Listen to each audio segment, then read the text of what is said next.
Alright, what's going on YouTube? This is part one of the series, Road to State. It is December 22nd right now, and we are 4 months out of state right now. I am a 16-year-old, 60 kg slash 132 pound powerlifter for the THSPA Federation. This is me documenting my journey from like meet prep, going all the way to state. I'm just gonna be walking out through everything. Letting y'all like see the journey. Documenting everything, and then providing background with like the lore, like that, cause so much crazy shit has happened to me this year, and I feel like I want to be able to share it. So people can like see the story that like this is greatness, like right here, in my opinion, like it really is. I'm not even being biased.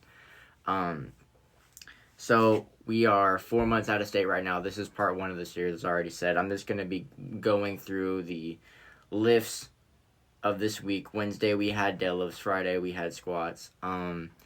Equipped, of course, because it's equipped lifting. And I'm just going to let y'all, I'm just going to be walking through that with y'all. This is after everything, by the way. I'm already in California. I gave up trying to do voiceovers and shit. I just wanted to come on and do this and do a proper introduction and everything, so y'all can kind of like have a little bit of context. So yeah, we're just gonna get straight into it. And also shout out to Aim Lifts. That's a new team that I'm on. More information on that coming soon. Just shout out to Alex and my boy. He's awesome, great guy, and he's gonna be helping me a lot with my strength training because I'm actually decided to use a coach, and I'm not doing everything on my own anymore. So I'm put faith in that, put faith in God, and everything will work out for me. So let's go. Okay, so I actually will give y'all a voiceover of this little like dynamic stretching warm up. So what I'm doing right now is just kettlebell split squats. It's where you like just sit back and like drop your knee to the ground, and it's just gonna help a lot with quad activation, hip mobility. And yeah, it helps warm up your muscles. This is some shit that I like to do, some dynamic stretching. I think that everybody should do it. That's a big thing that a lot of lifters make, is not doing dynamic stretches to get their muscles warmed up, because if you go into it, you're a lot more likely to get injured like I did. So now I'm just doing some stretching for my groin area and adductors, because the way that I squat is very, very, very abductor groin area activating. So yeah, we're gonna get into the session now. Just wanted to give y'all an overview. So let's go.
Okay, as y'all can see, that was the first like max out squat session. I had my new Pioneer wraps, amazing. 455 moved very well. I honestly feel that peak strength I might have had like 465, 470 might be pushing it, but you get the gist somewhere in that area. I don't think I don't think that was really my max, but honestly, it was more weight than I've ever even held in my life. Like I went from like, I don't know. I don't even know, bro. Like, that was just crazy to me. The fact that I'm squatting 455 pounds now, equipped, that's really good. 40 pounds away from regional record, 60 pounds away from the state record, I think. I think that I have that, maybe. But there's one key factor, and it's the fact that, okay, powerlifting, right, it's expensive. It really is. In my federation, you need to be able to have the best equipment. And if your school doesn't provide it, you've got to get it yourself. And the thing about that is it's all expensive as shit. What I need is a tighter and a better squat suit, and I need briefs. Those are two key components. I don't have those right now. I'm squatting with something that I used last year that's a little bit too big on me. And the knee wraps are good. Like, those are, like, state-of-the-art, like, really good, right? My belt's good. Not worried about that. But it's just a squat suit. It's not tight enough, And I'm not going to say that that's the reason why I wouldn't break a record. Obviously, strength is the biggest key in it. I'm just saying it helps, and it's very beneficial to you. And that's, like, my whole thing this year is, like, can I get the equipment that's going to, like, assist me and give me that extra 20, 25 pounds to, potentially get a first place at state. Like, that's my whole thing this year. But 455 is very, very fucking good for, first, real max out session. And we're about to start an amazing block. And I think that everything's going to be awesome. So I'm going to show the deadlifts next, and I'll give you a recap on that. So let's go.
Okay, and that was the deadlifts, 435 PR. I went for the 450, and I failed it right at the lockout. Once again, I'm not gonna say that I'm not as happy as I am about that as I was with the squat session, only because I feel like this year I'm starting to get to the point where I should be able to pull more than I squat. Even though in my federation of lifting in Texas, most people squat more than they deadlift, but I honestly want to get back to that like 35, 45, 20 ratio, like where you're a very well balanced lifter. Because I would love it in any case, right, where I am behind, which I really hope not. I would love to be able to pull for the win. Like, it's amazing to have a good deadlift because it's not about how you start. Most of the time, it's about how you finish. And most people who win meets, they pull for the win. And I really need to get a bigger lower back because my posterior chain is weak. And as you can see in the 450, you would think that it's a warm-up. You would think it's an opener, by the way, it got off the ground. But whenever I got to my knees, I stalled because there's a weak link in my lower back, obviously. And that just comes with, as I said, doing more accessories that are geared towards building that back, doing more deadlifts, rack pulls, anything that's going to help that. So I just need to build my back. That's the moral of the story. And I think if I can build my back stronger, I honestly think that I could get 475 off of the ground right now, but my lockout is just not there right now. And I think that I have an idea what I need to do, and I think that I'm going to implement that into my sessions coming up, and that's going to help me immensely. So I think that's gonna wrap up the first vlog though. I just wanted to give y'all like a little intro to this. I'll get more in depth and everything. I'll show more. I just wanted to get a video up because I've been procrastinating, and I said I was gonna do it at some point, and I finally just got the balls to just come up here and do this. And it's weird being in front of a camera like talking this long. I used to do Twitch streams and all that, but it's just awkward to do like face to face. But yeah, this is gonna be amazing. I'm very excited about this all and what is going to be held in the future. And so yeah, I'm gonna see y'all in the next one. Peace.